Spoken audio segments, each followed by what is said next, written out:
Max Blumenthal is probably the most trendable name right now outside of Charlie Kirk because of the Gray Zone article that was released. I covered that on Saturday and uploaded a video about that. But there was more information that was also provided in his discussion with Tim Dillion. Tim Dillion, he's a comedian. I think he's pretty funny, but he also has a podcast. And I think it's great that the Gray Zone was able to go on there. I want you to hear some of the things that Max said during this conversation with Tim Dillion. It's not just about Charlie Kirk. It's also about what has been happening with Donald Trump and Benjamin Netanyahu behind the scenes. Everyone, check this out. Again, shout out to Tim for bringing the Gray Zone on. How did you put together this story? I mean, I know you don't ask a journalist to reveal their sources, but how exactly do you compile this piece?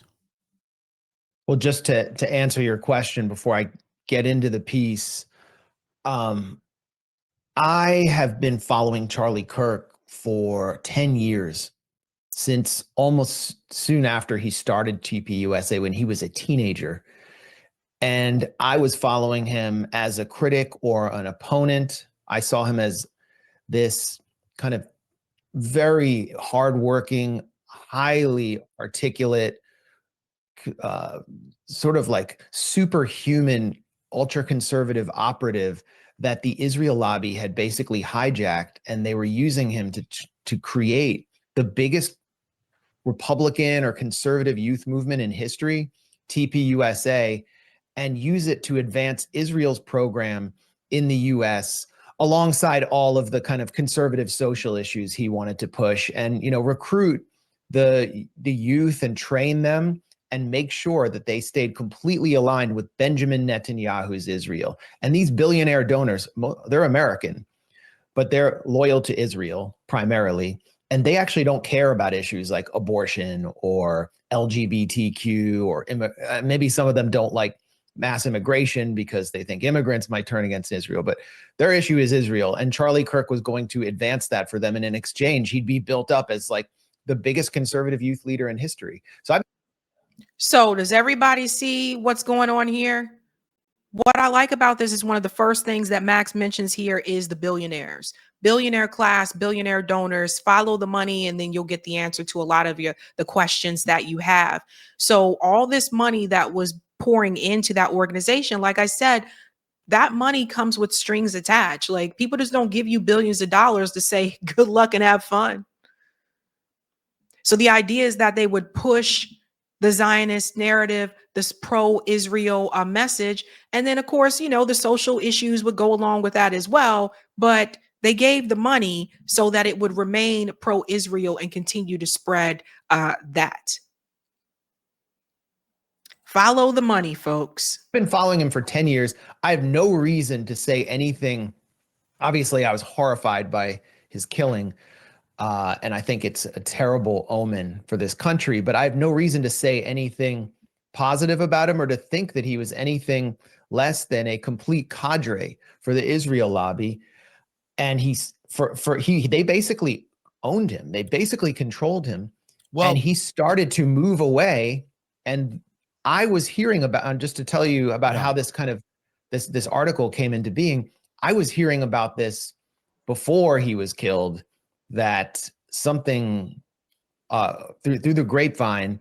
I mean, I grew up in Washington. I've been in the city, so people talk. And, you know, honestly, even though I'm more from the left, people from the Trump administration and around the Trump administration talk more to us than the Biden administration did. They talk more to alternative media. So I was hearing about the pressure that Charlie Kirk was under in the months before he was killed. This was not unfamiliar to me. And so I decided to go back to some sources that we had and ask what was, you know, for more details.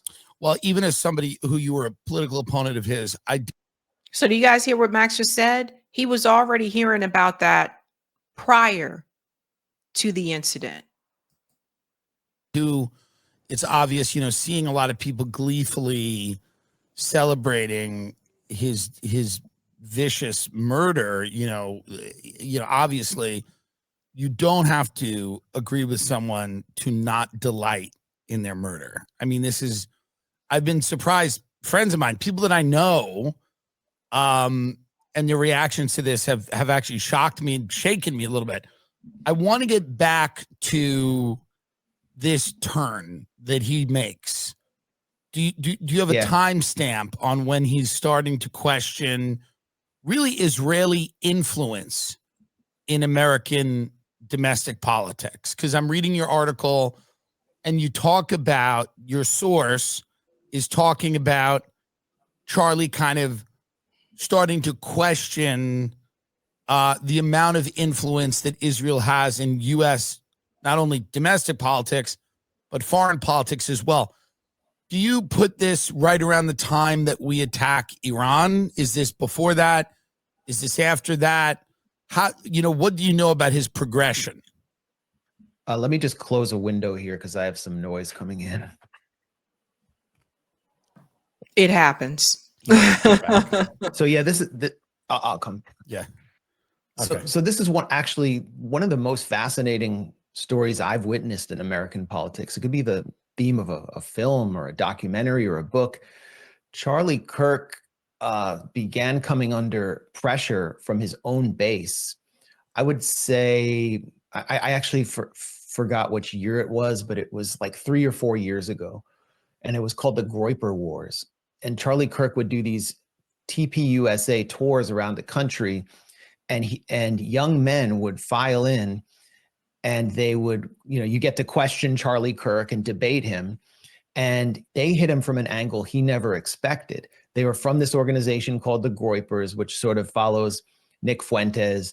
They're anti-Israel. They're kind of anti-Jewish. Some people call them white nationalists, whatever you want to call them. They're very anti-Israel, and they believe they're the true voice of America first because the U.S. government has fallen under the control of this malign foreign power in Israel. And so they would confront Charlie Kirk with the history of, for example, the USS Liberty, the U.S. naval ship that was deliberately struck by the Israeli military in the 1967 war in order to cripple that boat because it was a surveillance boat. It was listening to Israeli communications. And they killed scores of sailors. And they would confront Charlie Kirk with the difference between Israeli interests and American interests while holding up a cross. And Charlie Kirk would just shut down the conversation because he knew that if he would give an inch to them, it would threaten the relationship with his donors, and TPUSA would collapse. Now, Pause that for a second. So for those who are not aware, Nick Fuentes, he also had an interview not too long ago with Candace Owens. Like, he's kind of all over the place. He's out there calling for censorship now, by the way. The guy who said he was pro free speech and against the censorship, he's out there calling for censorship now. So I thought what was interesting about this is that Max is calling out the fact that there was some pressure prior, a couple years ago, because of the Nick Fuentes crew style or whatever, that decided to listen more to Nick and started to push back against Charlie Kirk. I've seen some of those video clips where they have shown up at events that Charlie Kirk was giving speeches at. So I have kind of seen that. So it seems like there was pressure coming from different sides, like not just, the donors, not just Netanyahu, but also the Nick Fuentes, group or whatever. Let's continue on here. I think I already have that timestamp already ready here. Yeah, I do. Okay, here we go. Now, after October 7th, the pressure was just too extreme. The whole grassroots of the conservative movement, everyone under 35, started to question the U.S.-Israel relationship because they wanted to be America first. And they saw Netanyahu just leading Trump around by the balls. They saw Miriam Adelson, this Israeli intelligence asset billionaire, just calling shots inside the White House. And a lot of them are pro-life and were horrified by the slaughter of babies that they saw in Gaza. So the bottom dropped out of right-wing youth support for Israel to the point where now only about 25% of Republicans under 35 support Israel over Palestine. So Charlie Kirk has to answer to his own grassroots base. And you can hear he's starting to make some noises. He's talking about October 7th possibly being an inside job. Israel let it happen in order to carry out long-term political goals. He starts to question whether Jeffrey Epstein was an Israeli Mossad agent at a time when the Epstein files were becoming an uncomfortable issue for Trump. And it all blew out into the open at TPUSA's July Youth Summit in, I believe it was Tampa, Florida. Yeah. Might have been Tallahassee. Yeah. Tucker gave the speech. Right. Right. So Tucker gave a speech. I mean, that was the seminal moment, but it wasn't just Tucker. Megyn Kelly had started questioning Israel, and she's on stage calling Jeffrey Epstein a Mossad agent with Charlie.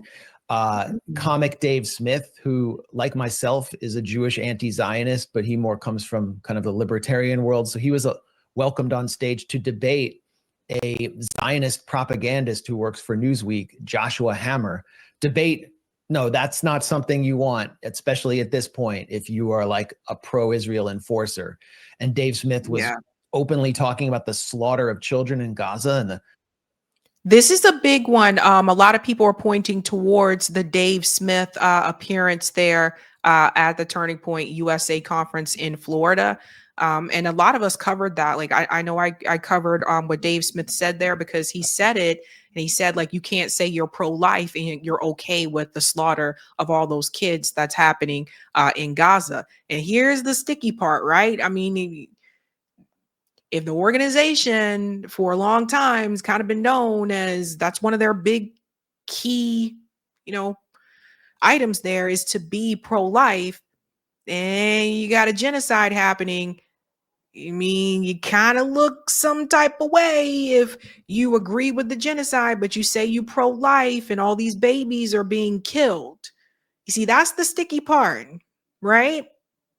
So I don't know, but a lot of people pointed towards Dave Smith being on that stage, and some people felt that that was problematic for Charlie Kirk at that particular time. The crowd was cheering in this cathartic way. Then Tucker comes out, says, you should have your citizenship yanked if you fight for a foreign army. All right. Hundreds and hundreds, thousands of American Jewish youth go to Israel and fight for their army instead of our own. So that's a direct blow to not just the Israel lobby, but like the whole concept of Jewish communal life as it's understood by its leadership. Then Tucker calls out Bill Ackman, who's one of the biggest Netanyahu money men inside the US, who's pulling strings at Harvard, getting their funding pulled unless they crack down on Palestine activism. And he questions Bill Ackman. He calls him a scam artist and said, how did he make $9 billion? Like, where did it come from? I mean, and Bill Ackman, the next day, he couldn't really answer the question. He published like a 5,000 word meltdown Twitter post trying to defend his financial investments. It was just bonkers. I'd never seen anything like it. I didn't either. Bill Ackman, for those who may not remember, he is the billionaire that he is the reason why the former president of Harvard University, Claudine Gay, was pushed to resign because those pro-Palestinian protests that started at Harvard. From what I understand, his daughter was also a student at Harvard. He has donated a lot of money to Harvard, and he is also an alum of Harvard University. This guy single-handedly was able to get the president of Harvard University to resign. Like, these, when I tell you the billionaires go after the billionaires, that's what I'm talking about. When I say that we got to stop, voting for anybody who was taking billionaire money, I'm pointing at people like Bill Ackman too, because he donates to politicians as well. So this is why I say it all goes back to the money. We have to have clear demands, guys. We have to have clear demands to build a type of movement that is going to tear down this system and build a new one.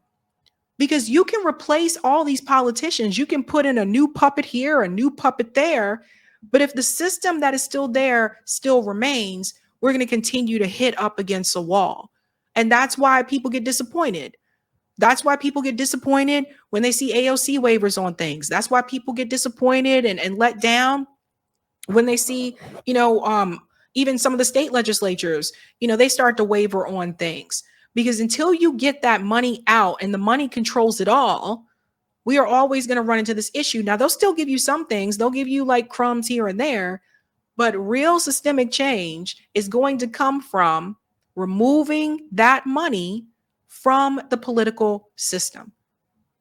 And there are a lot of billionaires who donate to politicians. And it was all Charlie Kirk's fault for sanctioning, for giving basically the people what they wanted. And after that, he started getting publicly attacked. Ben Shapiro and Mark Levin, the two biggest Zionist enforcers in the media, who are very close to Netanyahu, biggest forces lobbying Trump to wage war on Iran, went off on TPUSA, said we can't be having a Big Ten if it includes kooks. Laura Loomer, we all know who she is. She publicly attacked Charlie Kirk and said he basically had to step down. He was getting attacked in pro-Israel media. What we didn't know, which I learned, is in private, the pressure was even more intense. He was being bombarded with text messages. And at some point, Netanyahu personally called him and offered to basically fund his organization to new levels that he never even imagined, which meant, you know, Zionist Israeli takeover, complete like recapture of TPUSA, an organization they basically helped create. And Charlie Kirk turned him down.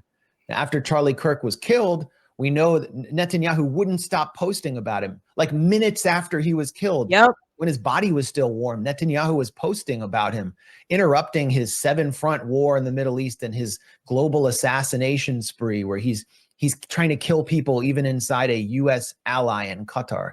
Can you remember any time that in the history of a political assassination that the leader of a foreign government has come out to deny that they were behind it?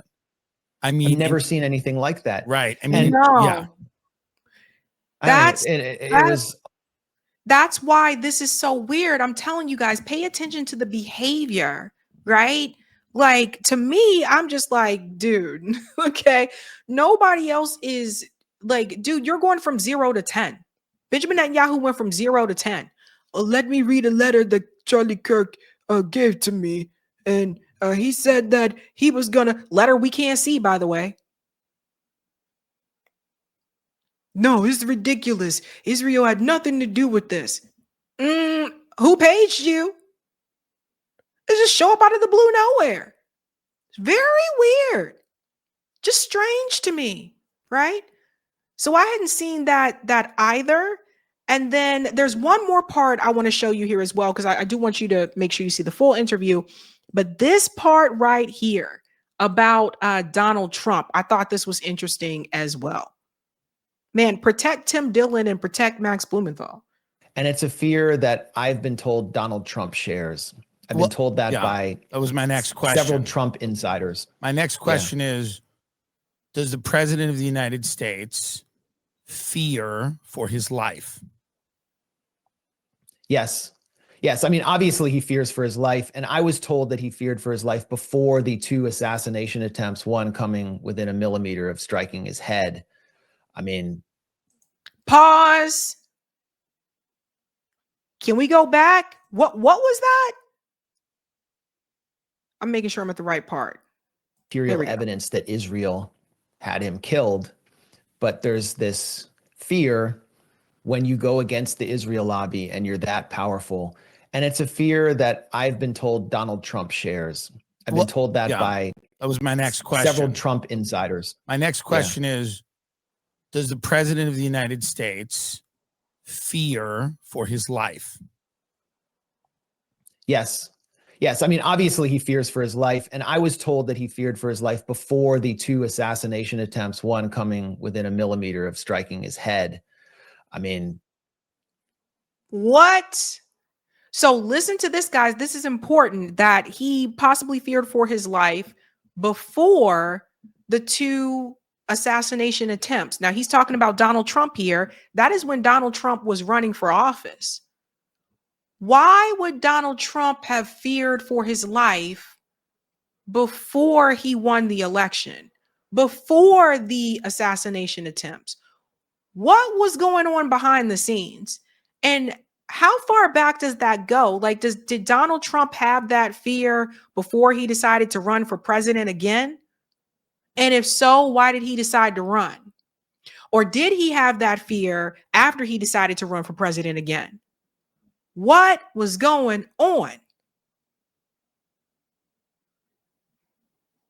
I'm going to tell you, man, after this administration, I'm just wondering if somebody from the Trump administration is going to blow a whistle.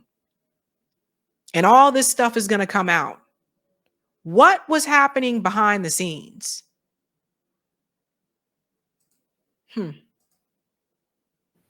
Let's not forget about that. But I mean, just to clarify, he doesn't fear for his life because of Ireland.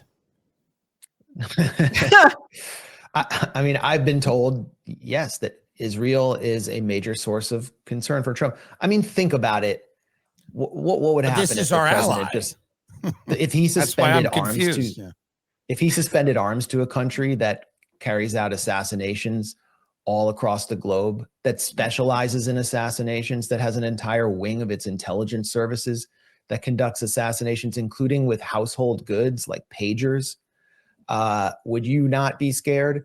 So yes, Trump is scared. And what I learned from this source, who is a Trump insider, someone who talks to who talks to people in the Oval Office, people close to Trump, is that during one of Netanyahu's many visits to the U.S. this year, some figures in his retinue, Israeli agents, placed electronic devices on emergency response Secret Service vehicles. The Secret Service found them and they reported this to the White House. These would be emergency response vehicles that would respond to an incident potentially involving the president.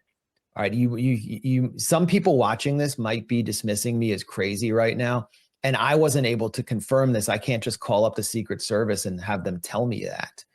But in 2019, 3 former high-ranking U.S. officials from the Trump administration told Politico that listening devices were found around the White House and at sensitive locations across Washington, targeting President Trump. They wanted to listen to his calls and communications, and they were. So you have Israel bugging the president of the United States, and we continue to give them money. We continue to give them the $3.8 billion in aid. If any other country were to do this, the U.S. government would be all up in arms. Could you imagine if Vladimir Putin did that? What about Xi Jinping? What about Lula? Huh? Could you imagine if any other political leader in the world did that? So our country is continuing to give money to Israel, and they don't even trust us. Why are we giving money to people that don't even trust us? So Israel is spying on us, which they've admitted to before, and we're still giving them money. What is going on?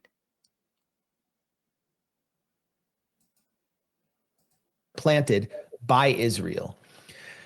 You just go look that up while I'm speaking right now. Boris Johnson, the former Israeli prime minister, wrote in his memoirs that Benjamin Netanyahu asked to use his bathroom, his personal toilet, and that British security found a listening device planted in his personal toilet immediately after Netanyahu left. So Netanyahu himself dropped a listening device in the British prime minister's toilet.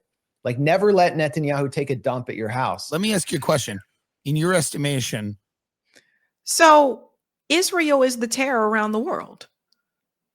As many of us has come to know, they are the terror around the world. Now, the U.S. spies on other countries as well. But if any other country, any other leader, any other country did that to a president here in the U.S., you think the U.S. would just go for it? Israel gets away. They do whatever they want. This is crazy. This is insane. Now, I bring you another question. If they are willing to do that with the president of the United States, what do you think they're doing with you? If they're putting bugs or planting devices inside the White House, what do you think they're doing to you? That's why I said, don't argue with those Zionist accounts on social media. I don't think even half of them are real. I think they're just a bunch of.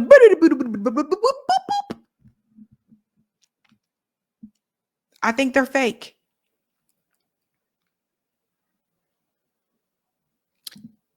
Where else do you think they could have planted devices? I mean, just think about this, folks. This is why I keep telling you, we're supposed to have a right to privacy, but we don't really have a right to privacy in this country. How we got a right to privacy if the president is bugged by Israel? So if the president don't have privacy, how we don't have privacy?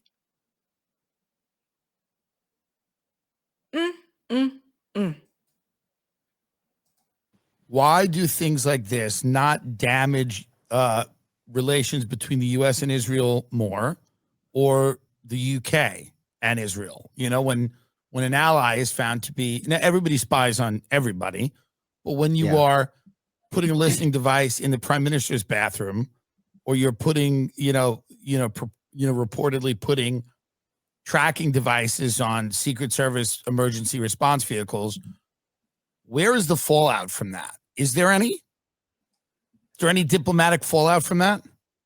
Exactly. Yeah. I mean, think of all the things Israel does. Israel just is seeking to drag the U.S. into an all-out war with Iran. Where's the fallout from that? The fallout is among the people.